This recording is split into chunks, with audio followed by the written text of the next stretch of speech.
do sa junkyard upang hanapin ang sasakyan. Gayunman, na-monitor ng killer ang lahat ng kilos ng pulisya. Napag-alaman na matapos ang ikalawang pag-atake, nagkunwari siyang saksi at nagtungo sa istasyon ng pulis. Doon, palihim siyang nag-install ng kamera upang subaybayan ang mga galaw. Samantala, matapos madakip ang mga thug at dalhin sa istasyon, hindi na nila nakakayanan ng sitwasyon. Tinawag ng boss ang kanyang mga tao sa isang warehouse at ipinatawag ang isang tao upang tawagan si Bongson. Ipinabatid sa kanya na dinukot ang kanyang ina at pinapapunta siyang agad. Nang marinig ito ni Goku at Minyok, agad silang bumago ng direksyon. Pagpasok ni Bongson sa warehouse, wala roon ang kanyang ina. Sa halip, sinalubong siya ng mga thug na handang umatake. Isinuot ni Bongson ang kanyang hood at humanda sa laban. Isa-isa silang sumubod, ngunit lahat ay bumagsak. Nang makita ng boss ang pagkalo ng kanyang mga tao, nakaramdam siya ng takot ngunit hindi pa rin umatras dahil sa kanyang mataas na pride. Matapos ang 100 at palitan, nakahandusay ang lahat sa sahig. Natanggal ang hood ni Bongson kasabay ng pagdating ni Minyok. Sa sandaling iyon, naalala ni Minyok ang isang insidente mula sa nakaraan. Maraming taon na ang nakalipas. Noon, papunta siya sa puntod ng ina niya nang mawalan ng kontrol ang sasakyan at muntik nang makasagasa ng isang pedestrian. Sa gitna ng panganib, isang babaeng nakapink na kamisa ang huminto sa sasakyan. Matapos ang insidente, iginuhit ni Minyok ang larawan ng babae at hitinago ito. Madalas niyang itong tinitignan tuwing siyang natatakot. Hindi niya inaala na ang babaeng iyon ay si Bongson. Pagdating ni Minyok, dumating din si Gokdo at naksaksihan niya si Bongson na buhati ng 4 na malalaking lalaki gamit ang 2 kamay at ihagis ang mga ito sa pader. Hindi pa roon nagtapos. Winasak pa ni Bongson ang mesa gamit ang 1 kamay at muntik nang tapusin ang leader. Ngulit bago siya makasugod, na inambush si Bongson ng isang thug na may kutsilyo. Ginamit ni Minyok ang kanyang katawan para salagin ang saksak sa kay Bongson. Nawalan ng malay si Minyok sa mga bisig ni Bongson. Mabuti na lamang na agad nadala siya sa ospital. Matapos tahiin ang sugat, nagising si Minyok at sinabing maswerte siya na siya ang nasaktan. Tinanong din niya si Bongson kung iniisip niya ba siya sa puso niya. Samantala, matapos masaksihan ni Gokdo ang nangyari sa warehouse, hindi siya gaanong nagulat. Naalala niya ang kanilang kabataan at ang kapangyarihan ni Bongson na nooy ay hindi niya gaanong pinansin hanggang sa makita niya mismo ang katotohanan. Nakaramdam siya ng pagsisisi dahil huli niya nalaman ang lahat kahit malapit silang magkaibigan. Kaya't malungkot na bumalik si Gokdo sa estasyon ng pulisya. Subalit nakarating kay Gokdo ang balita na ipinagbabawal na sa kanyang grupo ang mag-imbestiga sa kaso ng pagdukot. Gayunpaman, dahil sa hinihingi ng pamilya ng biktima, nagpasya si Gokdo na magsagawa ng huling pagsisiyasat. Sa kabilang panig, patuloy na ginagamot sa ospital ang mga thug. Nang dumalaw ang ina ni Bongson kay Minukok, nabasa niya na pati ang mga thug ay nakakonfine rin. Agad siyang dumiretso sa silid ng ospital. Kinausap niya kung sino ang sumaksak kay Minyok. Ngulit sa hindi inaasahang pagkakataon, ang kanyang napagbalingan na hindi ang tamang tao. Nang mapagtanto ng ina ni Bongson na mali ang kanyang tinamaan, agad niyang kinumpirma ang pakay. Tinungo niya ang salarin na sumugat kay Minyok. Ngulit sa sandaling iyon, lubhang kritikal ang lagay ng salarin, kaya ipinakita ng ina ni Bongson ang habag at hinayaang makalabas ito. Sa huli, ibinuhos niya ang galit sa boss. Ngunit bago pa siya makakilos, dumating ang ama ni Minyok at siya ang humarap. Walang habas na binugbog ng ama ni Minyok ang boss dahil sa ginawang pananakit. Sa bandang huli, kinailangan ding isugod sa ospital ang boss. Samantala, pumunta si Gokdo sa scrapyard at natagpuan ang tunay na salarin. Nagkunwari siyang mamimili upang makakuha ng impormasyon. Inutusag niya ang lalaki na suriin ang sasakyan habang siya ay tahimik na nagmasid sa paligid.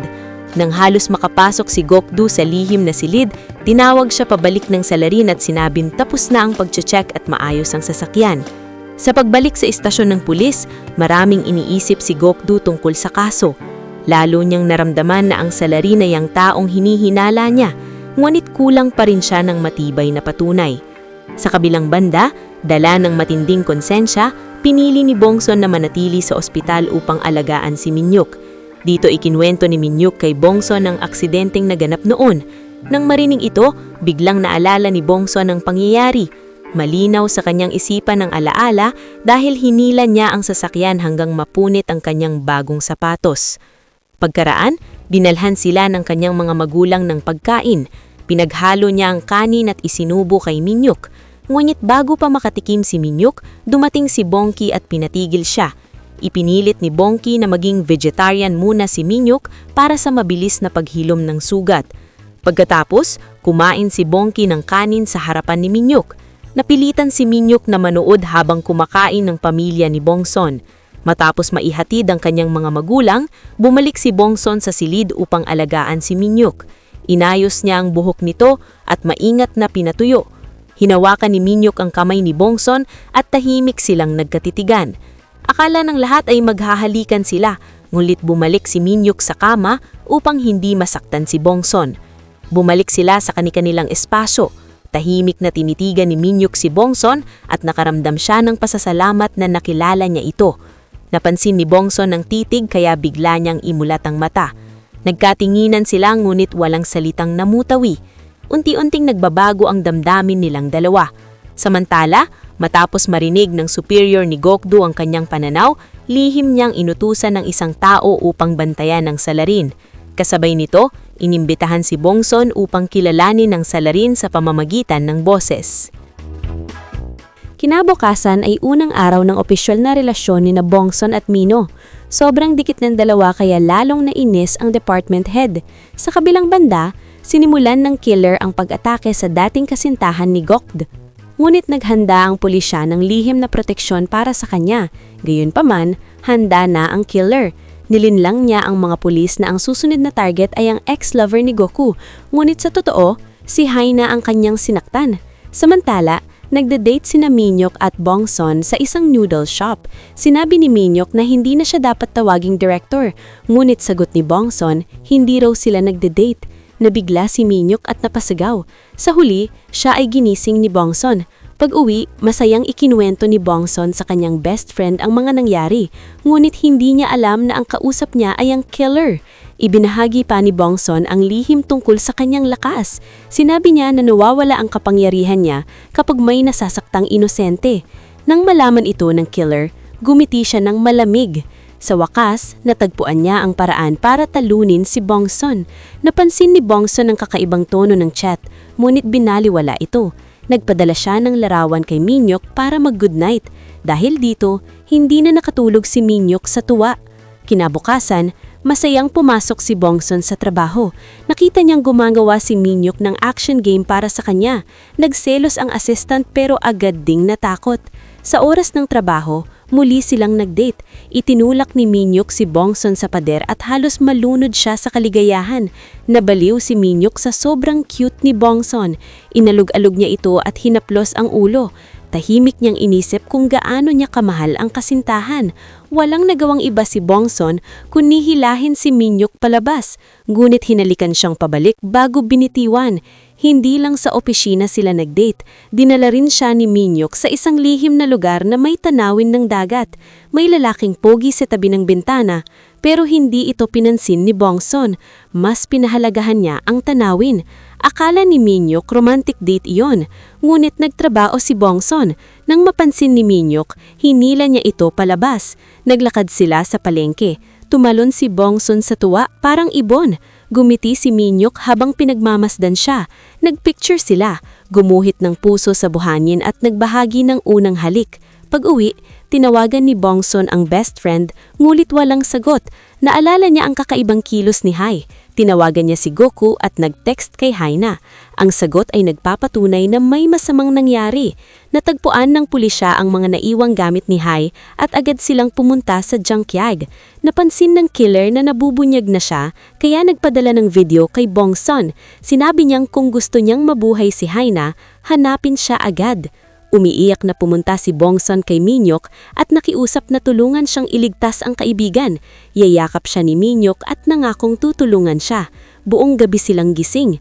Kinaumagahan, Sinuri ni Bongson ng video at nakakita ng palatandaan. Tumakbo siya patungong junkyard at natagpuan ang secret room, ngunit minamanmanan na siya ng killer. Inilipat nito si Haina at inutusan ng mga tauhan na sunugin ang lugar. Iniligtas ni Bongson ang mga bihag, ngunit hindi si Haina. Sumabog ang lugar, ngunit nakaligtas siya dahil sa lakas niya. Nahuli ang isang kasabwat. Nag-away sina Minyok at Bongson dahil sa nangyari. Kalaunan, tinawagan ng killer si Bongson at nagbigay ng kondisyon, maging asawa niya, kapalit ng buhay ni Haina.